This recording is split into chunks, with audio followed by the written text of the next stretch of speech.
Hi there, how it's going on everybody. I hope कि आप लोग खुश होंगे, ठीक होंगे। तो दोस्तों, मैं आप लोगों को ये बताना चाहता हूँ कि आज हम लोग अनसुपरवाइज्ड लर्निंग के बारे में पढ़ रहे हैं और सुपरवाइज्ड और अनसुपरवाइज्ड के बारे में आप लोगों को बता देता हूँ थोड़ा सा कि सुपरवाइज्ड मतलब स्ट्रक्चर्ड डेटा सेट और अनसुपरवाइज्ड मतलब अनस्ट्रक्चर्ड डेटा सेट होता है। और सुपरवाइज्ड का मतलब टेबुलर फॉर्मेट में हम लोगों को डेटा सेट मिलता है। अनस्ट्रक्चर्ड मतलब वो जेसन फॉर्मेट में भी हो सकता है, एक्सएमएल फॉर्मेट में भी हो सकता है और अन्य फॉर्मेट होते हैं उसके, उस फॉर्मेट में होता है। सुपरवाइज्ड जो होता है या तो टेक्स्ट फाइल होगी या सीएसवी फाइल होगी या एक्सेल फाइल मतलब एक्सेल सीट होगी जिसमें स्ट्रक्चर्ड डेटा होंगे। आपको पता होगा किस कॉलम से कौन सा डेटा सेट बिलोंग करता है, किस कॉलम से कौन सा वेरिएबल बिलोंग करता है या ऑब्जेक्ट बिलोंग करता है। इस टाइप से आपको पता होगा, उसके रो कॉलम एवरीथिंग आपको पता होगा। लेकिन अनसुपरवाइज्ड में जब इनिशियली रॉ डेटा हम लोगों को मिलता है तो ऐसा कुछ भी नहीं होता वहाँ। हमें अनसुपरवाइज्ड को सुपरवाइज्ड बनाना पड़ता है, यानी स्ट्रक्चर फॉर्म में लाना पड़ता है। उसके बाद में हम अनसुपरवाइज्ड लर्निंग का पता लगाते हैं। जैसे कि यूक्लिडियन डिस्टेंस और मैनहट्टन डिस्टेंस के बारे में आपने पता होगा। इनके रियल टाइम एग्जांपल में अगर दूं अनसुपरवाइज्ड लर्निंग के, तो गूगल मैप है अपने पास। गूगल मैप को कैसे पता चलता है कि फलाने डिस्टेंस से उस वाले डिस्टेंस के बीच की दूरी कितनी है? क्या आप उसको सिखा रहे हो या डेटा दे रहे हो या क्या कर रहे हो? वो खुद से पता कर रहा है। इवन वो बिटवीन ये भी बता देगा कि within this way, between this and this range there is a traffic and how much traffic, light low. वो सिग्नल भी बता देगा, रेड है, येलो है या ग्रीन है। तो अनसुपरवाइज्ड मॉडल इस तरीके से काम करते हैं। तो ये एक सॉलिड एग्जांपल था, आप भी इसको किसी को भी बता सकते हो। अनसुपरवाइज्ड एकदम रैंडम सा डेटा होता है, या पीडीएफ फॉर्मेट में भी कोई डेटा होता है ना, वो भी अनसुपरवाइज्ड डेटा होता है। उसको आप जब कन्वर्ट करोगे टेक्स्ट में, पीडीएफ को, अरे बाप रे, बहुत गंदा डेटा। यही सब प्री प्रोसेस करने की प्रक्रिया को हम लोग डेटा साइंस, डेटा माइनिंग, मतलब डेटा के अंदर घुस जाते हैं। आज अनसुपरवाइज्ड लर्निंग हम लोग पढ़ेंगे। उसमें मैं कुछ एल्गोरिदम्स बताऊंगा आप लोगों को, वो एल्गोरिदम कैसे काम करते हैं वो देखेंगे। हाँ, वो डिटेल में नहीं होंगे, बस उसका हम लोग प्रैक्टिकल देख रहे हैं because it's an EDA series. Okay. और जब हम लोग मशीन लर्निंग पढ़ेंगे देन मैं उसमें आप लोगों को सुपरवाइज्ड के 5 एल्गोरिदम, देन उसके बाद अनसुपरवाइज्ड के सारे एल्गोरिदम इस टाइप से पढ़ाऊंगा, सुपरवाइज्ड अनसुपरवाइज्ड दोनों। और उसमें रिग्रेशन और क्लासिफिकेशन दोनों। और मैं कल के लेक्चर में आपसे वादा करके जाता हूं कि क्लासिफिकेशन, सुपरवाइज्ड क्लासिफिकेशन का आपको एक लेक्चर, जिसमें 5 से 6 एल्गोरिदम जो कि मोस्टली यूज होते हैं इन रियल टाइम इंडस्ट्री, जब आप जॉब करने जाओगे तो वो यूज होता है, वो मैं आपको बताऊंगा। और इवन जब मैं मशीन लर्निंग की सीरीज स्टार्ट करूंगा, linear regression, multi linear regression, then उसके बाद में लासो, रिज और इलास्टिक नेट, ये 5 लीनियर मॉडल्स मैं आप लोगों को पढ़ाऊंगा जो कि बहुत बहुत इंपॉर्टेंट है किसी भी टाइप के रिग्रेशन प्रॉब्लम में। फिर हम लोग डिस्कस करेंगे कि लीनियर रिग्रेशन लीनियर डेटा को क्यों सॉल्व करता है, और लॉजिस्टिक रिग्रेशन वो भी रिग्रेशन है, वो भी रिग्रेशन, लेकिन वो क्लासिफिकेशन टाइप के डेटा को क्यों सॉल्व करता है। इस टाइप की चीज़ें हम लोग पढ़ेंगे। ठीक है। तो आगे बढ़ते हैं। यहाँ पे हमने अपनी डिपेंडेंसीज लोड करा ली है, मैटप्लॉटलिब और ये सीबॉन वगैरह। उसके बाद में एसएनएस सेट कर दिया, पैरम्स भी ले लिया। आरसी पैरम्स के बारे में आप एक बार जाके पढ़ लीजिएगा प्लीज़, इसे, क्योंकि मैं बार बार स्किप करते जा रहा हूँ तो मतलब आपको पढ़ना ही चाहिए ये। आरसी पैरम मैंने आपको पढ़ा भी चुका हूँ स्टार्टिंग में, जब मैं आप लोगों को मैटप्लॉटलिब या विजुअलाइजेशन की सीरीज पढ़ा रहा था तब। ये एक टाइप का डायनामिक फंक्शन है, इसके साथ बहुत सारे स्टाइल्स हैं, बस ये आप समझ लीजिए। उसमें से हम एक एक स्टाइल को, जैसे फिगर डॉट फिग साइज में ये दे दूंगा तो सारे सीरीज भर में, जब तक कि मैं कोई स्पेसिफिक साइज वहाँ डिफाइन ना करूँ, तब तक यही यही साइज चलता रहेगा। तो इस टाइप से कुछ कुछ बेनिफिट्स हैं इसके। ओके।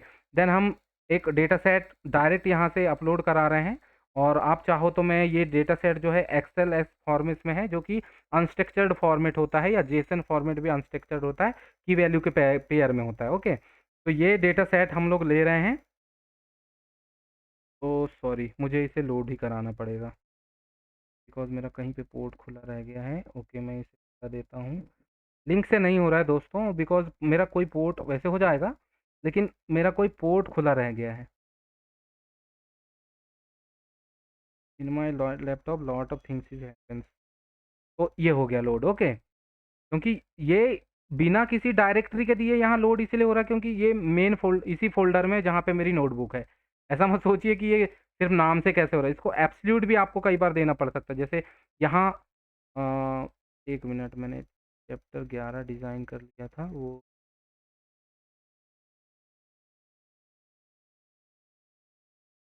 ओके, तो ये जो है, यहाँ से मैं अगर इस पे दबाऊँ कंट्रोल एल और देन मैं उसे कॉपी करूँ, देन उसके बाद मैं यहाँ जाता और यहाँ जा कर के फिर इसके आगे मैं इस चीज़ को लगाता, तब ये कंप्लीट मेरा रिलेटिव पाथ हो जाता और मैं इसे एंटर करता तो सेम चीज़ लोड होती।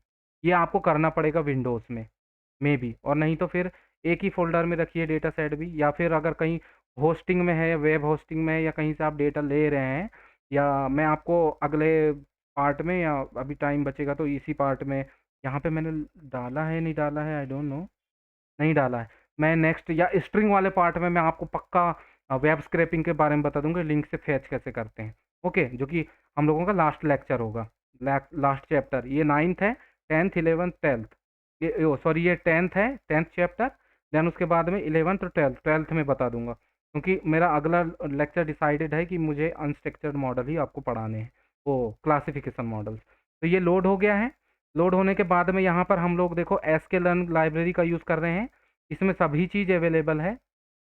और यहाँ से क्लस्टर से मिनी बैच के मीन क्लस्टर में बुला रहा हूँ, अनसुपरवाइज्ड है ये, है ना, मैं पढ़ाऊँगा बाद में, आप डोंट वरी। फीचर एक्सट्रैक्शन से टेस्ट से TF-IDF वेक्टराइजेशन यूज़ कर रहे हैं, term frequency inverse document frequency.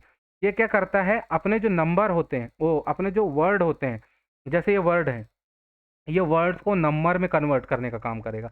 वो एक यूनिक नंबर उसे असाइन करेगा। ये लेबल इनकोडिंग नहीं है, या हम ये कहते हैं ना लेबल इनकोडिंग या गेट डमीज या लेबलाइजिंग, ये वो नहीं है, ये कुछ अलग ही है। इसमें टर्म फ्रीक्वेंसी मतलब जो टर्म जितनी बार रिपीट हो रहा है उसको उतनी वैल्यू दी जाएगी। और इनवर्स डॉक्यूमेंट फ्रीक्वेंसी इसके रिस्पेक्ट में, डॉक्यूमेंट में जितने भी वर्ड होंगे उसके रिस्पेक्ट में जो ज़्यादा बार आया हुआ वर्ड रहेगा उसको हम लोग ज़्यादा महत्व देंगे। तो आज का हमारा टॉपिक भी यही है कि क्लस्टर्स बनाना है कि कौन सा जो वर्ड है इस डेटा सेट भर में सबसे ज़्यादा आया है, किस ईयर में सबसे ज़्यादा यूज़ किया गया है। तो ये हमारा प्रॉब्लम स्टेटमेंट है। तो ये मिनी बैच के मीन क्लस्टरिंग हम लोगों ने अपलोड कर कॉल कर लिया है।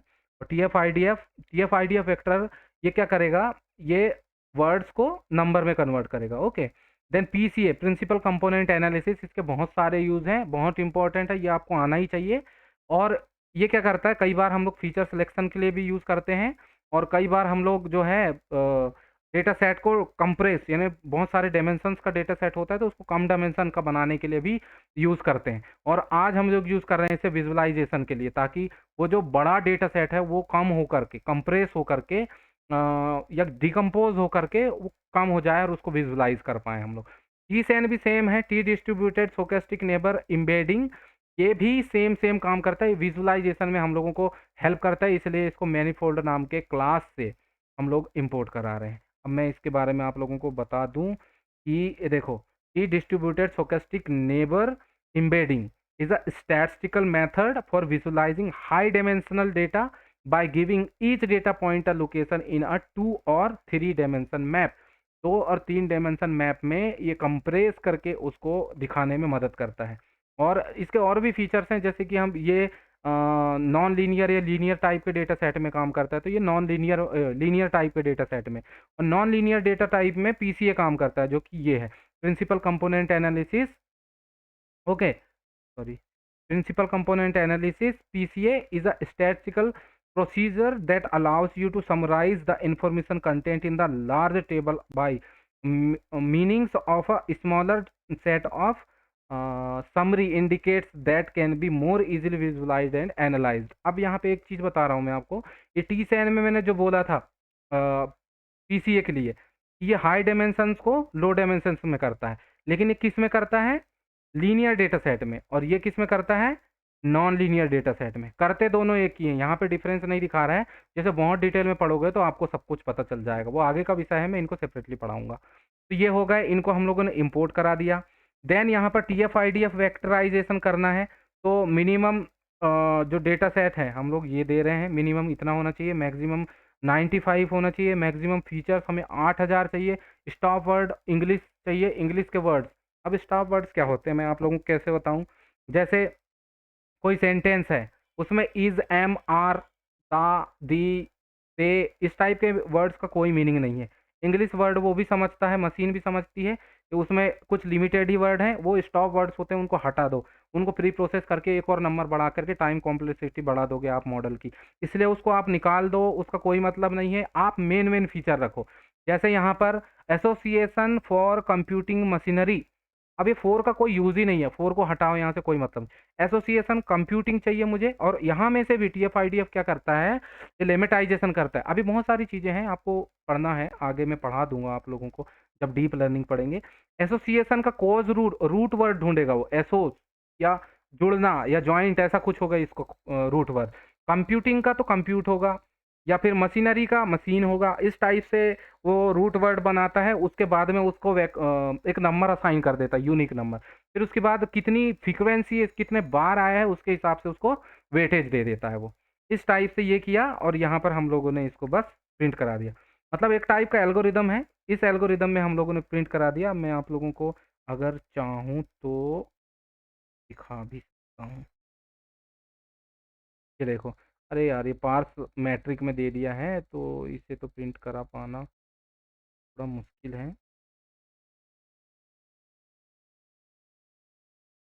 नहीं, वो काम नहीं कर रहा है एक्चुअली, मुझे इसे आइट्रेट कराने पड़ेंगे, फिर बहुत दिक्कत हो जाएगी, स्टक हो जाएगा, है ना। तो इसको छोड़ देते हैं। अभी आप इतना समझ लो, एक टाइप का एल्गोरिदम है जहाँ पर हम लोग अपना डेटा सेट फिट करा रहे हैं। टाइटल, ओके, ये डेटा सेट अपना, और उसके titles, D F dot title. Title क्या है हमारे, ये अननेम्ड, एब्स्ट्रैक्ट, ऑथर, डीओटी, जो जो भी है। तो ये टाइटल वाला जो कॉलम है, ये हम फिट करा रहे हैं, ये इसकी वैल्यूज हमको देना है, बाकी से हमें कोई मतलब नहीं। तो इस टाइप से हम लोग इसका यूज कर रहे हैं। देन उसके बाद एक फंक्शन डिजाइन करते हैं के मीन क्लस्टरिंग के लिए, ताकि वो सिमिलर टाइप की क्लस्टर्स को पकड़ करके वो एक जगह ज्वाइन कर दी। यहाँ के मीन्स एल्गोरिदम काम कर रहा है, जो कि आप लोगों को दिखाई देता हूँ, चलो। एस के लर्न, ओके, ये देखो, ये देखो क्लस्टरिंग दिखा। इस क्लस्टरिंग के अंदर मैं जाता हूँ, तो आप लोगों को क्लस्टरिंग के टाइप्स पता चलेंगे किस टाइप से हैं। अब यहाँ देखो के मीन क्लस्टरिंग है, तो ये कैसे क्या करता है, गुच्छा बनाता है सिमिलर टाइप के। जैसे हम लोगों के यहाँ पे एस टी अलग, ओबीसी अलग, एस सी अलग, जनरल अलग, माइनॉरिटीज अलग, पीडब्ल्यूडी अलग, ये क्लस्टर्स बना दिए गए हैं अपने पूरे भारत देश की जनता को। इस टाइप से ही क्लस्टरिंग करता है ये भी। उस टाइप से नहीं बोल रहा हूँ, आई एम सॉरी, वो एग्जाम्पल नहीं देना था। बाकी ये समझ लीजिए कि एक टाइप की ग्रुपिंग करता है। तो उसके लिए ये कोड है, ये कोड मैं बाद में अच्छे से समझाऊंगा। मिनी बैच डिफरेंस है, यहाँ पर हम लोग क्लस्टर्स लेते हैं के कितने हमें लेना है, इस टाइप से। देन उसके बाद इनिशियलाइज साइज करते हैं, ये रैंडम साइज होता है, आप लोगों को पहले भी बता चुका हूँ मैं। और ये रैंडम स्टेट होता है। देन ये बैच साइज होता है, कितने बार आइटरेट करेगा, ये सब चीज़ें मैं आप लोगों को बताऊंगा। बैच साइज का मतलब ये होता है कि कितने बैच में एक बार में डेटा सेट जो जाएगा, वो कितना डेटा सेट जाएगा, उस टाइप से। फिर एनर्सिया वगैरह लगाकर यहाँ फिट जो डेटा अपना है, वो डेटा को हम लोगों ने यहाँ पास कर दिया। फिर उसके बाद ये प्रिंट करा दिया। उसके बाद इजीली बस आपको काम समझना है, अभी एल्गोरिदम नहीं समझना है, ठीक है। तो यहाँ पर हो गया फ्रेम, उसके बाद में एक्सिस, और प्लॉट करा दिए इसे। और ये प्लॉट कराने की टेक्निक्स मैंने आपको सारी बता दिया था पहले। ये आ गया भैया, क्लस्टरिंग हमारा प्लॉट हो गई। तो ये क्लस्टरिंग बन रहा है, फिल्टरिंग कर रहा है, ये 2 क्लस्टर मिले, इसे 4 क्लस्टर मिले, ऐसे 20 क्लस्टर मिले, और उसने ये प्लॉट करके दिखा दिया। तो यहाँ पर जो है sum of square error, okay, sum of square error और क्लस्टर सेंट्रॉइड। और यहाँ पर एक और चीज होती है, within the sum of cluster, within the cluster sum of error, ऐसा करके भी एक टर्म होता है। वो यहाँ पर मैंने लिखा मतलब यूज नहीं किया है, तो उस पर और इस पर कंफ्यूज मत होना। दोनों सिमिलर टाइप के हैं, बट वो रेंज में देते हैं कितने इस क्लस्टर के अंदर। यहाँ तो सारे क्लस्टर हम लोग देख रहे हैं, यहाँ पर इसीलिए सम ऑफ क्लस्टर एरर दे रहा है इस टाइप से। फिर यहाँ पर 2 क्लस्टर्स इतने मिले हमें, इसमें से इतने। 4 क्लस्टर्स, इसमें से कितने मिले हमें, इतने मिले। और क्लस्टर सेंट्रॉइड्स, ये सेंट्रॉइड्स उन लोगों ने पकड़े थे, ये सेंट्रॉइड सेंट्रॉइड वो देख लो आप लोग। तो जब के मीन क्लस्टर पढ़ेंगे तो बहुत अच्छे से समझाया जाएगा। देन उसके बाद क्लस्टर्स बनाए, फिर उसके बाद में ये किए, और उसके बाद में हम लोग इसको चेक कर ले रहे हैं कि भाई क्या चल रहा है यहाँ पर।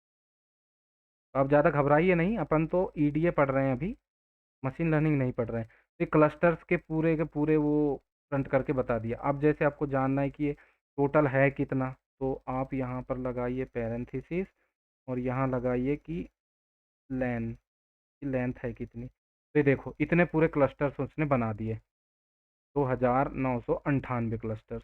ओके, फिर हम लोग चाह रहे हैं कि इसको प्रिंट करें बहुत अच्छे से। तो मैंने आपको बताया था कि पीसीए और टीसैन हम लोग यूज़ कर रहे हैं किसके लिए, अगर किसी भी टाइप का डेटा सेट हमसे जनरेट हो गया होगा या डेटा सेट हमने यूज़ किए हैं, हमें पता नहीं है अभी नॉन लीनियर है कि लीनियर है, इसलिए हम लोग दोनों टेक्निक यूज़ कर रहे हैं।